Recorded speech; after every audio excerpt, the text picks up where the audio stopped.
Hi everyone, it's Nicolette from the End of Life Care, and today for our Ask the Expert we have Catherine, who is a will and estates lawyer, to join us today, and she's going to share with us the importance of having a lawyer involved when writing a will. So welcome, Catherine. Thank you. Can you tell us, I know when I'm doing my workshops I cover the basics of what people need to know about wills, but I see that really people do need to seek that legal advice, and I often prompt them that's really important. So can you just explain why it's so important for people to get legal advice when they're getting their will done and working out their estate? Yeah, sure. I mean, there are so many reasons I almost don't know where to start. People, almost invariably, people come to me and say, my situation is very simple. When I start actually asking questions and digging a bit deeper, there are always issues, things that people haven't thought about, questions that need to be addressed. So people come away thinking, oh gosh, I didn't know that. And of course, looking at a will kit, that doesn't ask you any questions at all. So people aren't aware of what really is involved and what needs to be taken into account. So to give you just some examples, just on a very basic level, understanding what your estate actually consists of and what you can leave in a will. It may not be exactly what you think it is. Something as basic as your home, it may be that your home is not in your name at all, or it may be in joint names with your spouse. That a joint asset is something that you don't actually leave in a will. That will automatically go to your spouse if you pass away. However, if you own the property as tenants in common with your spouse or with somebody else, you may be 50-50, you may be 75-25, then that's different, and you can leave that part that you own as tenants in common in your will. Similarly, people aren't necessarily aware that if you have property in a trust, some people have family trusts. There are a lot of small businesses in WA. So if you've got a proprietary limited company, that's a separate entity. So assets owned by that company are not owned by you. So they don't go in the will. Yeah. And you can't leave assets that are owned by, it sounds obvious when you know, but if you don't know, people can be mistaken and unfortunately go down the wrong path. Same with life insurance, superannuation. Both of these are separate and fall outside of your estate. So really you need to think carefully about these assets, because they are often very significant assets, and how they're going to go to who you want them to go to. I often, people say, oh, I'll just do a post office one. Lawyers are so expensive. Why should I get a lawyer? But obviously from what you're saying, it is really important because they are very basic and, aren't covering everything that you should cover. Yeah. So some of the common tips, I guess, that you would tell people to help them, or issues that people come up against that they probably aren't aware of. Can you explain? Well, the fundamentals of a will, you always have to have an executor. Mm-hmm. So that's an extremely important role, and it can be a very big responsibility that you're placing on someone. So obviously it's important to think carefully about who you want that person to be, and to communicate with that person and make sure that they'd be willing to take on that role. Mm-hmm. I always recommend that you have a substitute named as well.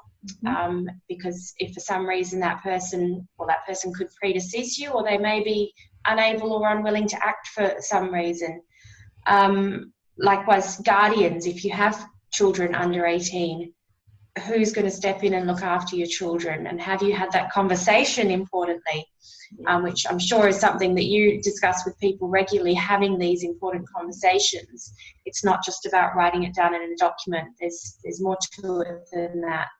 And surprise, Yeah. And also if you do have children, very commonly, we have blended families. We're looking at families that have got children from previous relationships.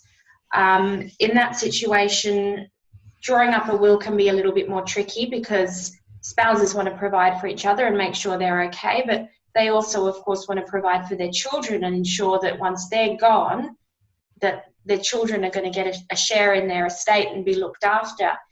That can be very simple when you have, you know, parents that have children together, but when there are different parents, it can get complicated, and there's not always an easy answer, but there are different things that can be done, different ways wills can be drafted to make sure that your wishes are met, but also your obligations, I guess, are met also. Yeah, that's great. So what else do people need to know? Is there any other sort of situations that people really should consider when to make a will? Like, when is the best time to make a will? Some people think, oh, I'll leave that to later. Is there a time? Yeah, some people think it's only for if you're old. Yeah. It goes without saying, people die at all ages, sadly. Yeah. Really, as soon as you're 18, you know, if you're under 18, you can't make a will usually. Yeah. There are exceptions, but when you're 18 and you have assets, so when you buy property, that's often a good time when people go, oh, maybe I should think about having a will. Yeah. And certainly people might think, well, I haven't got anything, but they may have children. Yeah. Now, that might not be money, but, you know, I think we can all agree that children are quite valuable. Yeah. And, you know, putting a will in place, a will is the only place where you can record who you would want to act as guardians for your children. Yeah. So certainly cases like that. It's important also for people to be aware that a will is revoked normally on marriage or on divorce. So they're good times to think and remember about, if you already have a will, well, it may no longer be valid. Uh-huh. Yeah. And is it worth people, I guess, something I talk about is that you regularly revisit it and review it, because your assets change, because your relationship, you know, different relationships with children change or beneficiaries change. Is it worth just reviewing and updating, you know, like how often? Certainly. And that.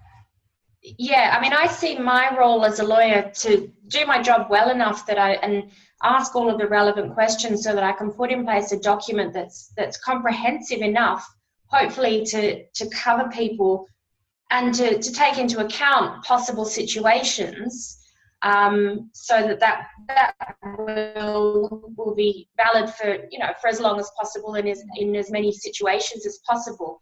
But of course, I do encourage my clients to have a look, and I touch base with my clients, maybe not every year, but certainly every couple of years, with no obligation, but just to say, look, have any of these things happened? You know, birth of a child, yeah. You know, relationships change, perhaps somebody that you've named as executor, you may no longer want them to act in that role, or they may well have passed away. Circumstances do change, and it's certainly worth, it may well not be necessary to make any changes to your will, but it's definitely worth reviewing regularly. And by regularly, I mean, you know, 12, 24 months. Yeah, fantastic. So if people want to connect with you, and obviously now they're all worried because they haven't got a will and they should go and get one, how best can they, you know, what sort of service do you offer, and how can they best come and see you? Well, my law firm is Cariad Legal. Mm-hmm. I have an office in Nedlands and in Wangara, but I actually come out and I visit people. It's important that people come in for the final signing appointment. That's obviously a very important part of the process, but I come out to people so people can contact me. I'm a very new business, so my website isn't quite up and running yet, but if you go to cariadlegal.com.au, there's a link that goes to my Facebook page, and all of my contact details are there. And I probably should spell it. It's a Welsh word. It's one of the easier Welsh words to spell, but it's C-A-R-I-A-D, Cariad Legal. people, I think, often think, oh, lawyers are so expensive. So do you offer like a package?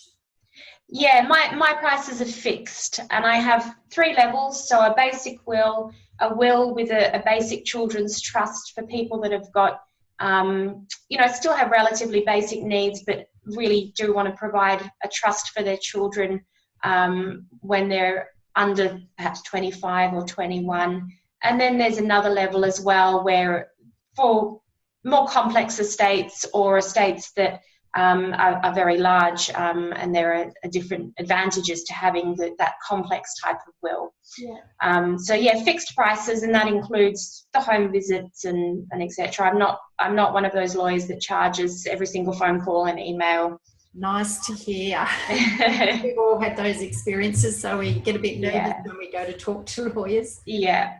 Well, thank you for joining us today. That was really great to get a lawyer's perspective on wills and how important they are. And so people, I'll put the links up as well when we post this up. And yeah, it'd be great for people, I encourage people to get in touch and get your will sorted. It's so important to not leave your family with that burden and mess to have to manage and deal with at the end. I guess I would agree with that as well.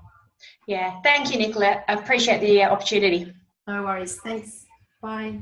See you.